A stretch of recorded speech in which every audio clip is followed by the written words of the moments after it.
जय धन्वंतरी जय आयुर्वेद। आप सभी का स्वागत है हमारे YouTube channel the Ayurvedic review में। आज का हमारा टॉपिक है फ्रैक्चर। फ्रैक्चर क्या होता है? सबसे पहले अपन इसकी डेफिनेशन देखते हैं। फ्रैक्चर क्या होता है? An injury to the musculoskeletal system can result in damage to bone, joint, muscle and tendon. दूसरी इसकी डेफिनेशन क्या है? It is the break in the continuity of the bone. Cause क्या क्या हो सकते हैं? कॉज पे जाते हैं अगर अपन, तो लोकलाइज डिसीज हो सकती है, बिनिंग एंड मैलिग्नाइन ट्यूमर हो सकता है, बोन सिस्ट हो सकती है, ऑस्टियोपोरोसिस, ऑस्टियोमलेशिया एंड रिकेट्स, ये सारे इसके कॉज हो सकते हैं। क्लासिफिकेशन पे देखते हैं। अगर क्लासिफिकेशन की बात करें तो on the basis of different different perspective इसके काफ़ी सारे क्लासिफिकेशन होते हैं, लेकिन इसके मेन 6 क्लासिफिकेशन अपन पढ़ने वाले हैं। तो 5 को तो अपन कैसे याद रख सकते हैं? एक ट्रिक है deep cut. Displacement, D stand for displacement, E stand for etiology, environment, P stand for pattern and cut stand for complexity of the treatment। ये सारे 5 टाइप हो गए हैं या 5 टाइप के क्लासिफिकेशन हो गए हैं फ्रैक्चर के। तो सबसे पहला देखते हैं अपन on the basis of etiology। 3 type के होते हैं: traumatic fracture, pathological condition and stress fracture. जो ट्रॉमेटिक फ्रैक्चर किस किस रीजन से हो सकते हैं? फॉल करने से और रोड ट्रैफिक एक्सीडेंट, RTA, या कहीं फाइट हो जाने के, या किसी डायरेक्ट ट्रॉमा के थ्रू, उसको बोलते हैं traumatic fracture. Pathological condition just an example metastasis. Stress fracture क्या होता है? किसी भी कोई भी बोन जहाँ पे दब जाए या स्ट्रेस हो जाने के कारण, ओवर स्ट्रेच हो जाने के कारण या दब जाने के कारण जब फ्रैक्चर होता है तो उसको बोलते हैं स्ट्रेस फ्रैक्चर। यानी एग्जाम्पल क्या है इसका? मेटाकार्पल बोन में जो फ्रैक्चर होता है ना, यानी जब भी कोई सोल्जर लंबे मार्च पे जाते हैं, जो वॉक करते हैं लंबे मार्च पे, तो उनके जनरली मेटाकार्पल बोन में स्ट्रेस फ्रैक्चर देखने को मिलता है। सेकंड टाइप है on the basis of displacement. तो 2 टाइप के फ्रैक्चर होते हैं, अनडिस्प्लेस्ड एंड डिस्प्लेस फ्रैक्चर।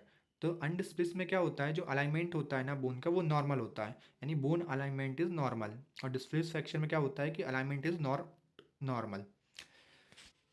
तीसरा टाइप होता है on the basis of relationship with external environment. इसमें जो तीसरे टाइप भी 2 टाइप का होता है, close fracture and open fracture. Close fracture में क्या होता है? बोन अपनी नॉर्मल कंडीशन में रहती है और एक्सटर्नल एनवायरनमेंट से कम्युनिकेट नहीं करती है। जैसे कि आप देख पा रहे हैं डायग्राम में, जैसे सपोज इसको अगर अपन कोई भी अपर एक्सट्रीमिटी की बोन मान लेते हैं और अगर ये फ्रैक्चर है तो एक्सटर्नल एनवायरनमेंट से कॉन्टैक्ट में नहीं आ रही है। ओपन फ्रैक्चर में क्या होता है कि जो बोन होती है वो कम्युनिकेट करती है एक्सटर्नल एनवायरनमेंट से। तो 2 टाइप हो जाते हैं। ठीक है, अब आ जाते हैं अपन चौथे टाइप पे, on the basis of complexity of treatment. यानी या तो सिंपल ट्रीटमेंट हो सकता है, या इजी टू ट्रीट हो सकती है, या फिर कॉम्प्लेक्स फ्रैक्चर हो सकते हैं, या डिफिकल्ट टू ट्रीट हो सकता है। तो 2 टाइप होते हैं, simple fracture and complex fracture. Simple fracture में क्या होता है? Fracture in 2 piece usually easy to treat. जैसे अपन देख सकते हैं कि बोन अगर एक पीस में टूटती है, 2 पीस में टूटती है, तो ईजिली ट्रीट हो उसको कर सकते हैं। एग्जाम्पल है इसका transfer fracture of humerus bone. Complex fracture क्या होता है? जिसमें जो बोन का फ्रैक्चर है वो मल्टीपल पीस में होता है, तो डिफिकल्ट टू ट्रीट होती है, इसलिए अपन इसको क्या बोलते हैं? Complex fracture. Communicate fracture of tibia, ये इसका एग्जाम्पल है। अब जो ट्रांसफर फ्रैक्चर और कम्युनिकेट फ्रैक्चर दोनों आपने एग्जाम्पल में देखे हैं, ये क्या होते हैं? ये भी फ्रैक्चर के टाइप होते हैं जो अपन आगे चल के पढ़ने वाले हैं। देखिए, जो 5वां टाइप है on the basis of pattern. देखो, तो इसमें 6 टाइप के वो आते हैं फ्रैक्चर, वो अपन देख सकते हैं। क्या है कि बोन का जब बोन फ्रैक्चर हुई है तो उस पर किस टाइप का पैटर्न बना है, उस पैटर्न के अकॉर्डिंग इन फ्रैक्चर को नाम दिया गया है। जस्ट एन एग्जांपल देखो अगर अपन, इसकी ट्रिक क्या है? टॉस.com से बटरफ्लाई मंगाई। तो ट्रांसफर फ्रैक्चर यानी एक केवल ट्रांसफर लाइन बनी है फ्रैक्चर में। ऑब्लिक फ्रैक्चर यानी एक ऑब्लिक लाइन दिख रही है अपन को फ्रैक्चर पे। Spiral fracture. कम्युनिटेड फ्रैक्चर क्या होता है? जो बोन है उसको मल्टीपल पीसेस में फ्रैक्चर हुई है। ऐसे सेगमेंटल फ्रैक्चर और बटरफ्लाई फ्रैक्चर होते हैं। ठीक है। क्लिनिकल फीचर में अपन को क्या देखने को मिलेगा? पेन देखने को मिलेगा, स्वेलिंग देखने को मिलेगी, टेंडरनेस देखने को मिलेगी, loss of continuity, loss of function and अब नॉर्मल मोबिलिटी देखने को मिलेगी। अपन को clinical feature and cause and investigation and management of fracture या फ्रैक्चर मैनेजमेंट, ये 4 पॉइंट हमेशा याद रखने हैं। जो सारे फ्रैक्चर जो आगे चल के अपन clavicle fracture, humerus fracture, radius fracture पढ़ेंगे, उन सब में ये as it is same copy paste होने वाला है। तो इनको याद रखना। कौन कौन से point? Cause, clinical feature, investigation and management. Clinical feature अपन देख चुके हैं, अब अपन चलते आगे इन्वेस्टिगेशन की तरफ। इन्वेस्टिगेशन में क्या क्या कराएंगे अपन? फिजिकल एग्जामिनेशन करके देख सकते हैं, एक्सरे के थ्रू देख सकते हैं, सीटी स्कैन और एमआरआई के थ्रू पता कर सकते हैं फ्रैक्चर को। ठीक है। जर्नल मैनेजमेंट में आ जाते हैं। जर्नल मैनेजमेंट ऑफ फ्रैक्चर में क्या होता है, 3 फेज़ में होता है ये, फेज़ 1, 2 एंड 3। फेज़ 1 में आता है इमरजेंसी केयर, फेज़ 2 में आता है डेफिनेटिव केयर एंड फेज़ 3 में आता है रिहेबिलिटेशन। तो इमरजेंसी केयर में 4 पॉइंट होते हैं कि इमरजेंसी केयर में यानी सबसे प्राइमरी ट्रीटमेंट अपन क्या देंगे, तो उसको 4 स्टेप होते हैं, वो अपन को एक ट्रिक से याद रखनी है। वो ट्रिक क्या है, राइस, चावल। तो rice, R stand for rest to part, यानी उस पार्ट को अपन को रेस्ट करवाना है बाय स्प्लिंटिंग, या फिर जो कोई भी अपन बैंडेड बैंडेड नहीं बोल सकते उसको, जैसे कोई भी अगर आपने देखा हो कि कुछ भी बांध देते हैं, रॉड वगैरह लगा देते हैं, तो रेस्ट टू पार्ट करना है अपन को। उसके बाद सेकंड पॉइंट है आइस थेरेपी अपन प्रोवाइड करेंगे। आइस थेरेपी क्यों करेंगे, टू रिड्यूस स्वेलिंग को।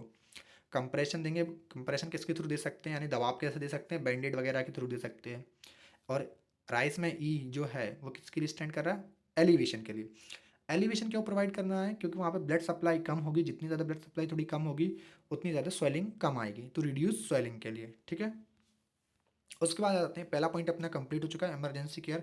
इमरजेंसी केयर में 4 पॉइंट आते हैं, rest to part, ice therapy, compression and elevation. ये चारों पॉइंट का अपन ने किस ट्रिक से याद रखा, RICE, राइस से, ठीक है। दूसरा पॉइंट है डेफिनेटिव केयर, इसका अपन उसमें 3 पॉइंट आते हैं, reduction, immobilization and preservation of function. तो इसको अपन किस ट्रिक से याद रखेंगे, RIP, रिप्स है। रिडक्शन में क्या आता है, provide proper alignment to displace fracture. सबसे पहले कोई भी फ्रैक्चर हुआ है उसको प्रॉपर अलाइनमेंट प्रोवाइड करना, किसके अंडर आता आएगा, डेफिनेटिव केयर में, उसमें भी रिडक्शन के अंदर, ठीक है। अब अलाइनमेंट अपन कैसे प्रोवाइड करा सकते हैं, देखो, अगर ऑपरेशन के थ्रू या फिर नॉन ऑपरेटिवली। जब अपने ऑपरेशन के थ्रू करवाएंगे तो उसको क्या बोलेंगे, ओपन रिडक्शन, और नॉन ऑपरेटिवली करवाएंगे तो क्लोज रिडक्शन, ठीक है। कहने का मतलब ये है, अगर बोन कम्युनिकेट करेगी एक्सटर्नल फ्रैक्चर के, या फिर ऐसा बोल सकते हैं कि बोन ज़्यादा फ्रैक्चर हो गई है और उसको प्रॉपर सर्जरी के थ्रू अलाइनमेंट करवाना पड़ रही है, तो उसको अपन क्या बोलेंगे, ओपन रिडक्शन। और अगर बाहर से ही अगर बोन डिस्प्लेस नहीं हुई है, अनडिस्प्लेस फ्रैक्चर है, तो अपन उसको विदाउट या नॉन ऑपरेटिवली क्लोज रिडक्शन के थ्रू अलाइनमेंट प्रॉपर प्रोवाइड करवा सकते हैं, ठीक है। अब आ जाता है इमोबिलाइजेशन। इमोबिलाइजेशन मतलब क्या होता है, ये अपन 2 टाइप से दे सकते हैं, एक्सटर्नल और इंटरनल। यानी जो भी फ्रैक्चर्ड पार्ट है या फ्रैक्चर्ड बोन है, वो उसको थोड़े टाइम के लिए या पर्टिकुलर टाइम पीरियड के लिए इमोबिलाइज करना। तो उसमें क्या होता है, या तो अपन एक्सटर्नली किसके थ्रू, प्लास्टर ऑफ पेरिस के थ्रू अपन वो कर सकते हैं, इमोबिलाइज कर सकते हैं। और इंटरनली कैसे इमोबिलाइज प्रोवाइड करेंगे, रॉड के थ्रू, कोई प्लेट लगा के, स्क्रू लगा के वायर वगैरह डाल के, ऐसा इस तरीके से अपन इमोबिलाइज प्रोवाइड करवा सकते हैं। ये भी 2 टाइप की होती है।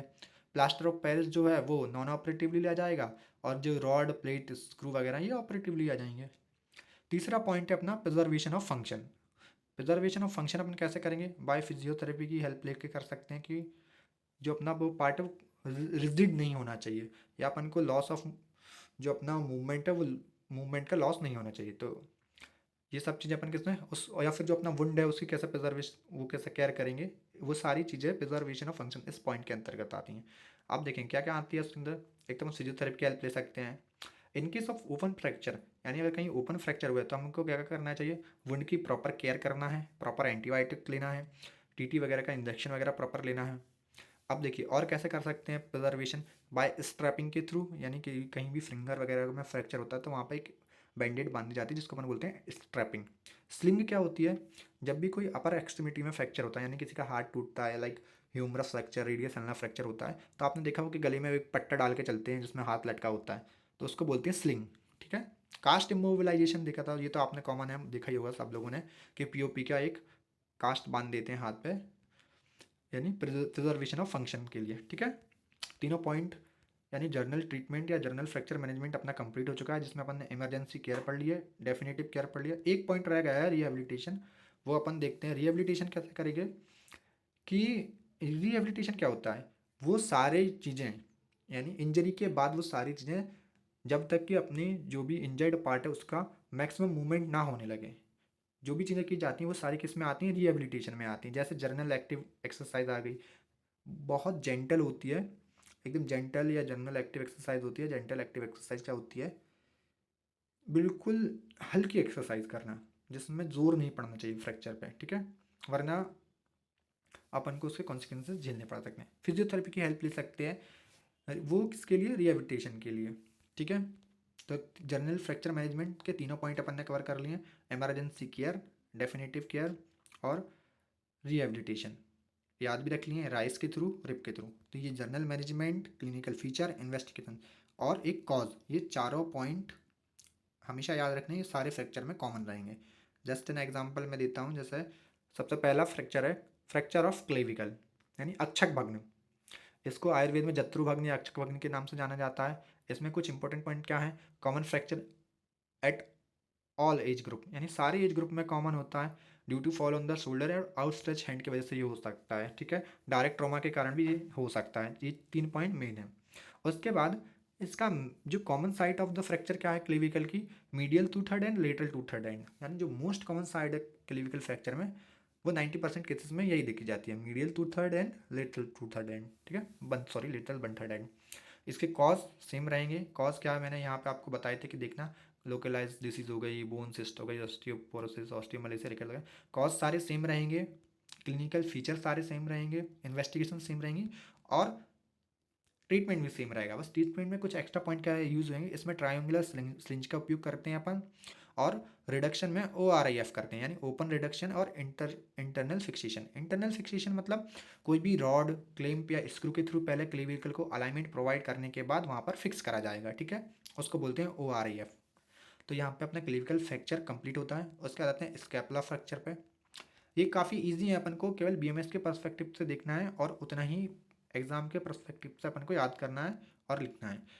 तो अपना नेक्स्ट फ्रैक्चर है स्कैपुला फ्रैक्चर। स्कैपुला फ्रैक्चर को क्या बोलते हैं आयुर्वेद में, अंशभग्न।